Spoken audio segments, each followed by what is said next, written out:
Olá, irmãos. A paz do nosso Senhor Jesus, tudo bom?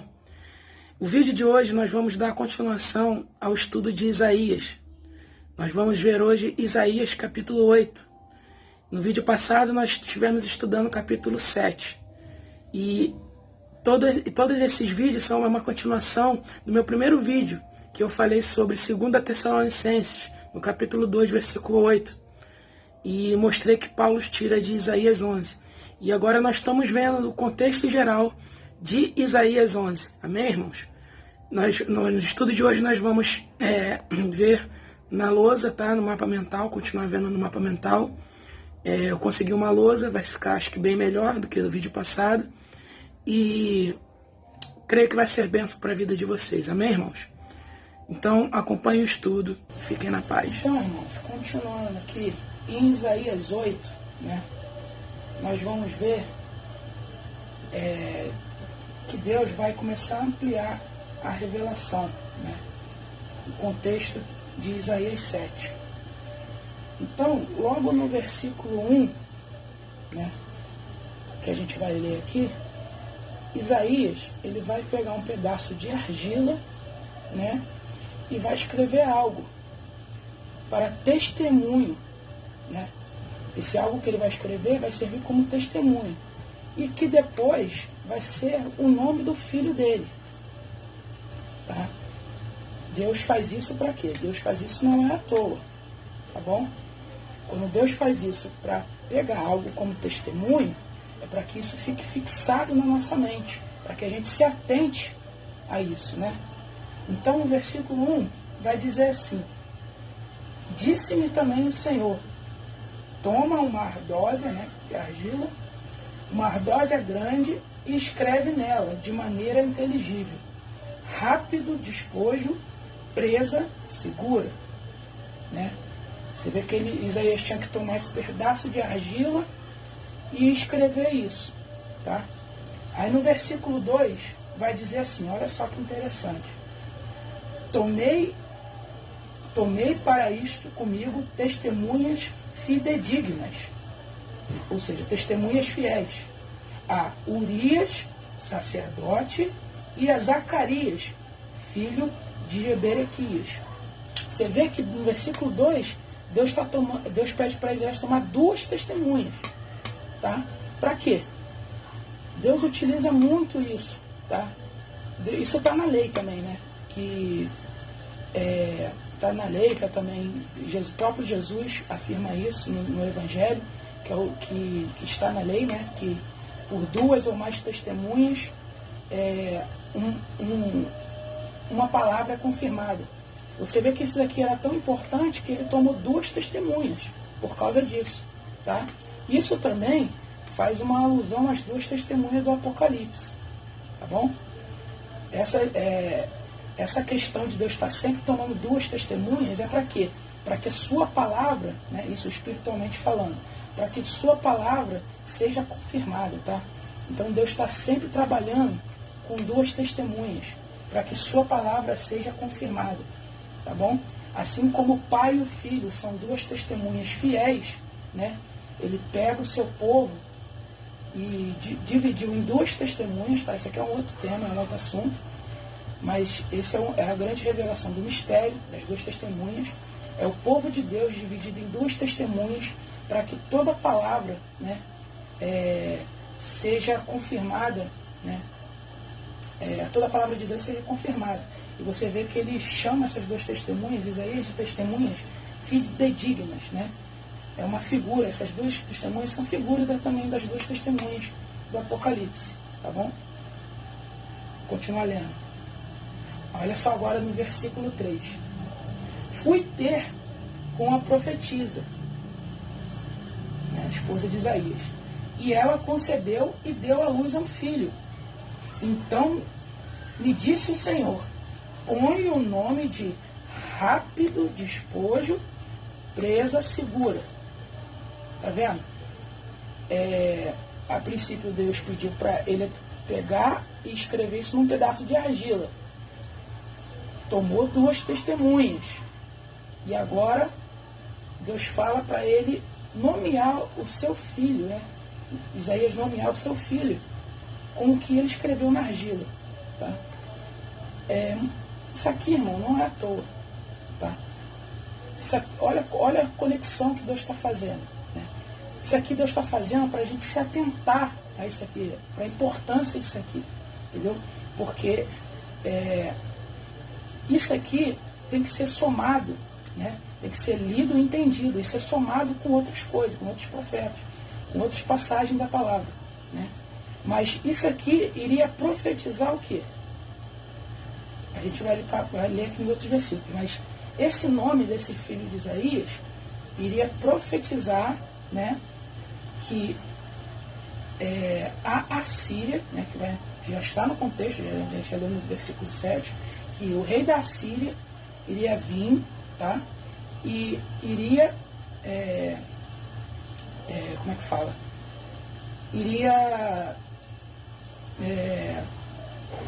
tomar, né, a casa de Israel, né? O reino estava dividido em casa de Judá. Ele iria invadir, né, Israel, né, onde a casa de Israel ficava, e iria levar eles para o cativeiro, né, para poder assim livrar a casa de Judá da ameaça, né?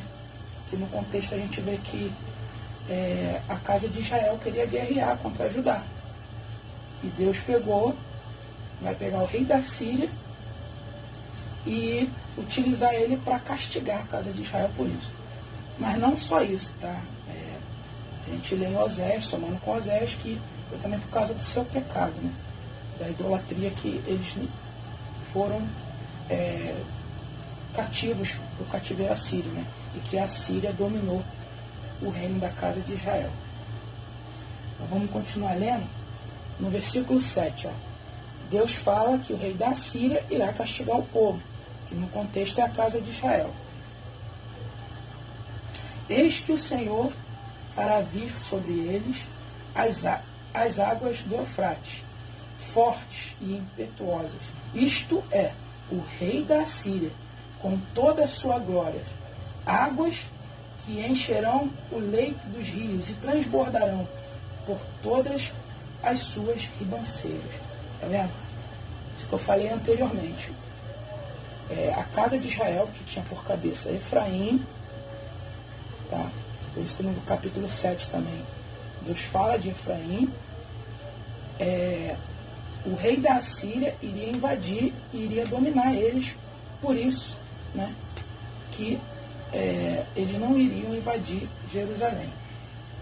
Mas agora olha só como que Deus vai começar, né, a ampliar essa revelação. Né? Ele já fez coisas aqui nos primeiros versículos, né, proféticas, para a gente se atentar. Mas olha só como é que ele vai começar a ampliar a revelação no versículo 8. Tá? Olha só o que ele vai dizer no versículo 8. Penetrarão em Judá, inundando, e passando por ele, chegarão até o pescoço. As alas estendidas do seu exército cobrirão a largura da terra. Ó Emanuel. Tá vendo? Voltou a aparecer o Emanuel, que apareceu no capítulo 7. Tá? Que é um dos filhos também de Isaías. Tá? O que Deus vai fazer aqui nesse versículo, no versículo 8? Você vê que Deus iria utilizar o rei da Assíria para castigar, né, a casa de Israel. Mas olha só que interessante, né? Ele falou que a casa de Israel ia ser castigada. Mas olha só no versículo 8. Diz que também penetrarão em Judá. Só que Deus estava usando o rei da Síria, né, para livrar a casa de Judá, né, da guerra que a casa de Israel estava querendo fazer contra eles. Mas só que Deus, né, começa a botar um quadro futuro aqui. Porque aqui ele está falando que o rei da Síria também vai penetrar em Israel, em Judá, né, que é Jerusalém. Tá? Mas Deus não deixou isso acontecer naquela época. Que esse é um texto que aponta para um quadro futuro, né? Que o rei da Síria, ele no futuro, ele vai penetrar em Judá, né? As águas impetuosas, como diz no versículo 7, vai também penetrar em Judá e vai inundando, vai inundar até o pescoço, né? A Judá também, tá? Mas Deus vai ser com eles. Ó Emanuel, Deus conosco, tá? Por isso que esse nome profético, Deus conosco, e esse nome profetiza o quê? O Messias, né? Mostrando que Deus vai ser com eles, né? Vamos continuar lendo, versículo 9. Enfurecei-vos, ó povos, sereis despedaçados. Dai ouvidos, todos que sois de países longínquos, cingi-vos e serei despedaçados, cingi-vos e serei despedaçados. Versículo 10. Forjai projetos, e eles serão frustrados. Dai ordens, e elas não serão cumpridas. Porque Deus é conosco. Tá vendo? Aqui, nesses 2 versículos, né, Deus começa a profetizar contra os povos. Esses povos do contexto é o rei da Síria, tá? Que inundou tanto a casa de Israel, quanto a casa de Judá. Tá? No passado, ele inundou a casa de Israel e no futuro ele também vai inundar a Judá. Ok? Então, Deus está falando que aqui, que esse povo, né, que é o reino do rei da Síria, está tramando coisas, né, está forjando projetos. Deus começa a profetizar contra ele. Mas isso é no futuro. Por quê? E Deus está falando que os planos deles não vão se concretizar. Porque Deus é conosco. Emanuel. Está vendo o filho de Isaías aparecendo aqui no contexto? Outro filho de Isaías. Entendeu? Deus vai ser conosco no futuro. Quando o rei da Síria, tá? Deus está revelando que o rei da Síria, que é o anticristo, vai inundar a Judá no futuro, tá? Ele vai contra Jerusalém no futuro, tá? Vai perseguir, vai guerrear contra Jerusalém, não só contra Jerusalém, mas contra todos que adoram o Deus de Israel, tá?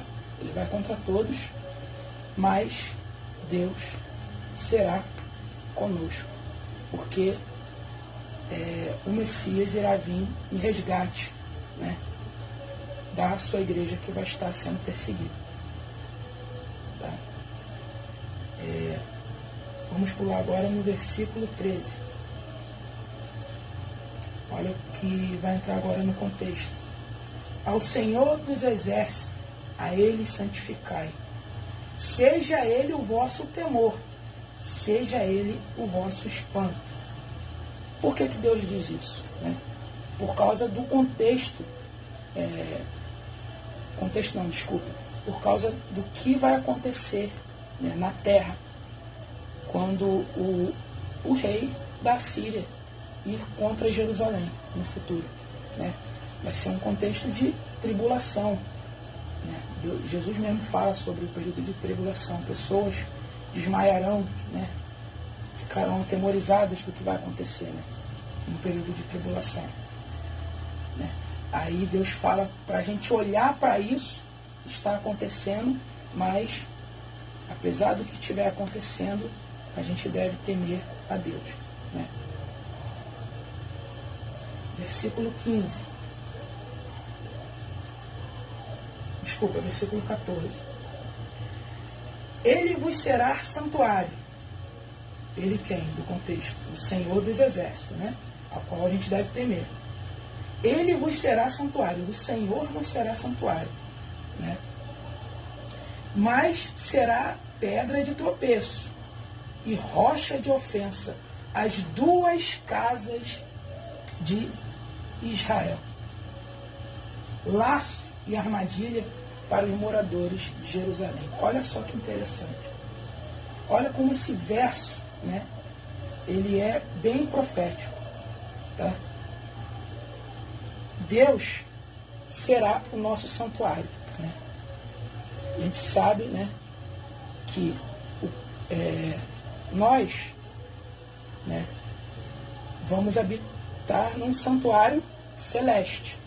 Né? A gente vê isso no livro de Apocalipse. Né? E está falando que Deus será o nosso santuário. Né? Que não será mais um santuário terrestre, né? Que no templo terrestre, mas sim um santuário celeste. E é Ele que será o nosso santuário. Olha como esse verso é profético. E ele será pedra de tropeço para as duas casas de Israel. Por que está entrando aqui as duas casas de Israel? Eu já expliquei no vídeo anterior, né, que para você entender o que está dizendo aqui, você tem que ter na mente a doutrina das duas casas de Israel. Por que Deus está falando aqui? Que além dele ser santuário, ele será tropeço para as duas casas de Israel. Porque as duas casas de Israel é o quê? É o seu povo. Né? Duas casas de Israel, duas testemunhas. As duas casas de Israel quais são? Casa de Judá, que Deus ia inundar, e casa de Israel, Efraim. E eu falei no vídeo passado que Efraim tinha uma bênção profética de se tornar a plenitude dos gentios. Entendeu? Vocês talvez não consigam visualizar toda a revelação agora, mas para aqueles que têm essa doutrina na mente, né, das duas casas de Israel, que eu aconselho, você vê que traz muita revelação. A doutrina das duas casas de Israel é como se fosse, né, um mapa, né, para a gente desvendar todo o quebra-cabeça que está na palavra. Você começa a desvendar muitos textos proféticos quando você tem essa doutrina, né, na sua mente. Né? Você vê que o Senhor só será santuário e tropeço para as duas casas de Israel, gente. Entendeu? Aqui já está os gentios, já está a igreja. Entendeu? Muitos separam a igreja de Israel, mas você vê que os textos proféticos mostram, né? Esse próprio texto já mostra que o Senhor só será santuário para as duas casas de Israel. E será tropeço também. Por que tropeço? Porque você vê que a casa de Judá, muitos não creram, né, no Messias. A maioria, lógico, creu, foi da casa de Israel. Os gentios. A maioria que creu no Senhor foi os gentios. Tá? E Deus chama Efraim, em Jeremias, de seu primogênito. Você vê aqui que o próprio Jesus fala isso, né? Muitos virão e tomarão o seu lugar. Falou isso para ajudar. E Deus chama Efraim de seu primogênito em Jeremias. Tá? Mostrando que os gentios, né, muitos gentios vão tomar o lugar daqueles que foram chamados primeiro. Entendeu? E também muitos gentios não creem, né? Não creem até hoje no Senhor. Então, por isso que Deus fala que além de ser santuário, né, ele será pedra de tropeço para as duas casas de Israel, para judeus e para gentios. Entendeu? Versículo 15. Muito dentre eles tropeçarão e cairão, serão quebrantados e enlaçados e presos. Você vê aqui, né, um contexto de tribulação. Justamente por isso que Deus fala isso aqui, para você temer a Ele. Né? Você vê um contexto aqui de grande tribulação. Entendeu?